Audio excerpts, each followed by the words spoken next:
What's up, folks at home? Welcome back to the channel. Today we're going to talk about one of my favorite rigs to throw in this spawn to post-spawn funk time period, the Neko Rig. So check it out. We got a ton of underwater, ton of stuff to talk about today. It's going to be a blast. Let's go.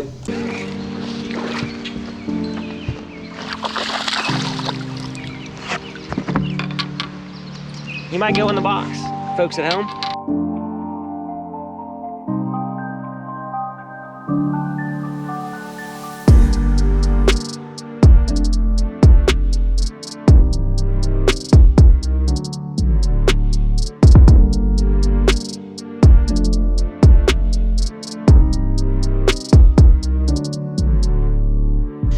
Alright guys, so first up here we have a Zoom Finesse Worm Neko rigged.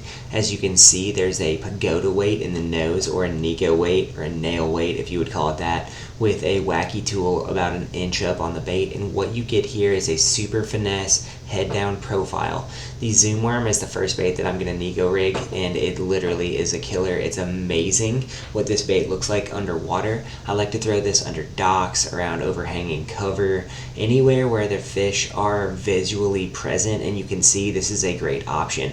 It falls differently than a wacky rig, and that Neko rig really allows you to keep the bait in the strike zone of the fish. This is one of the deadliest combinations you can throw right here, and it's quickly made its way into my arsenal as my top sight fishing bait. If I can see fish and they won't bite anything, they will bite a Neko rig. And it fishes deep, it fishes shallow, it can be twitched, it can be hopped big off the bottom. There's really no wrong way to fish a Zoom Finesse Worm, and it's got a million different color combinations. I'm throwing it in merthiolate here in the springtime. This is a deadly combination.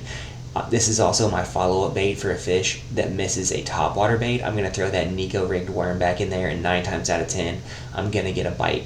Up next, we have a dinger here in Neko rig. I really like to throw this around the shad spawn, especially in pearl white. I've got an 1/8 ounce Neko rig in the nose, and I've got a wacky rig tool on there. It's just a bigger, thicker band for a bigger, thicker worm. I don't often Neko rig these baits a lot, but when I do, it's around the shad spawn because it's a bigger profile and that silverish worm. I also will throw these out around suspended fish, as they tend to give a nice shimmy on the fall. But this is just another option for a different look on that bigger profile size worm. Say you're looking for a bigger bite, this is a great option to throw, especially if there's a lot of bait present. Next up, we got a classic man's shadow here in 5-inch, and I like to throw minnow baits on a Neko rig when you're around the shad spawn or when you're around floating docks, because it looks like a dying bait fish fluttering down.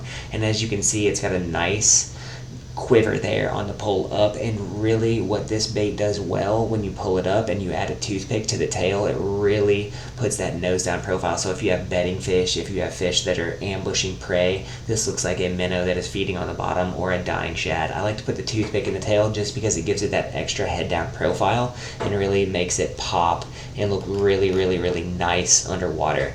Great fall on this bait. You can throw it on schoolies, you can throw it on whatever. Because of the shape of the bait, you have to straight up Neko rig it without a keeper. Here you have the rattleworm 4.5. If fish are keyed in on crawfish, I like to throw this. I also like to throw this in a little bit murkier water because it has the rattle in the tail. As you can see, I also leave the Neko weight exposed on this as I'm throwing it, because it gives a nice clack on the bottom, and it's just a different way. A lot of times bass will key in on that clock because it sounds like a crawfish that is feeding. Once again, I like to do things different than most anglers, so most guys would throw a shaky head amongst the rocks. I'm going to throw a Neko rig instead, especially when we have algae blooms and junk on the bottom like this. It's going to come through a lot better than a jig head. As you can see, it's going down into that stuff and coming right back out, and that is a huge benefit. It's not a wasted cast when you have algae on the bottom to throw that Neko rig, because it literally will come through everything. Same thing, Neko rigging a craw. This is a Rapala Crush City cleanup craw, and the same thing here. It's coming through this junk on the bottom. Very nice. Around bluegill beds, this bait is hard to beat. You can put a wacky rig ring on this. You can fish it just like that. It comes through pretty well either way. The cool thing about this bait is it stands up really nicely on the bottom. It's got those extra crawfish pinchers on it, but I really like the aggressive craw profile on this bait. It does a great job of staying out of that bottom vegetation and gunk too that we face a lot in the spring.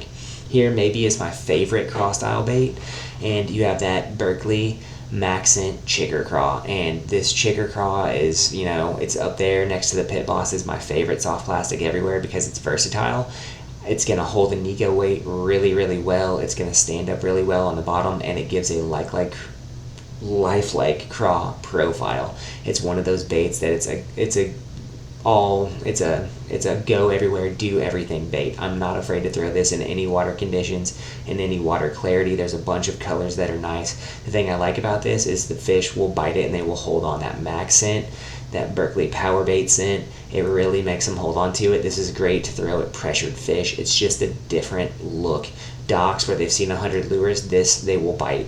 It's just a great way to get bit. I haven't found anything that does it better. And here's one I'm really excited about, and I didn't want to give away. You guys know I love throwing the 6 Sense Panorama. So here is the Panorama Neko Rigged, and this is a shad spawn killer. This is a stationary bass killer because it looks like a minnow that is head down profile feeding on the bottom, and this thing is going to get ambushed. The cool thing is, even from a high fall, it falls head down every time, right? Neko rigging this bait allows you to give that head down minnow profile, and it looks like a bait fish that is feeding, and it's going to be ambushed. Now, the cool thing about this bait is it looks hyper realistic, and it is a transparent bait. So in super clear water, this is a fantastic option. And when you have bottom vegetation, this bait comes through it cleanly. It doesn't get harder than this kind of bottom composition to fish, and as you can see, you can pop it, you can rip it around this vegetation, and it's coming out clean every time, which is a huge advantage when you want to fish a bottom bait but you don't really have anything else to throw. Here you go in the heavy rock. Same thing is true on this profile. Neko rigging this Panorama is a fantastic way. The only thing I might add for longevity here is a screw lock in the back to run that hook through to make the bait last longer. Panoramas get bit, but they're notoriously thin and soft. But this is a great way to throw a bait at fish that are not used to seeing this profile, and it looks 100% realistic. If you stop it and jiggle it, that tail moves nicely. This is a fantastic way to throw a bait that will get you some big bites and throwing it in a different way. Guys, we hope you enjoyed today's video. If you did, give us a like and subscribe. In the comment section, let us know what baits you want to see underwater. We want to help you guys become better anglers. Be sure to hit the links in our bio to pick up all of these baits. Be sure to let us know if you are a bait maker and you want your bait featured in these videos. Let us know. We love to do that. We love to help make you guys better anglers. So let us know in the comment section what you want to see underwater. Give us a like and subscribe, and we will see you guys next time. Oh, he's still there. He's still there. Hey! How's that feel? Whoop. There we go.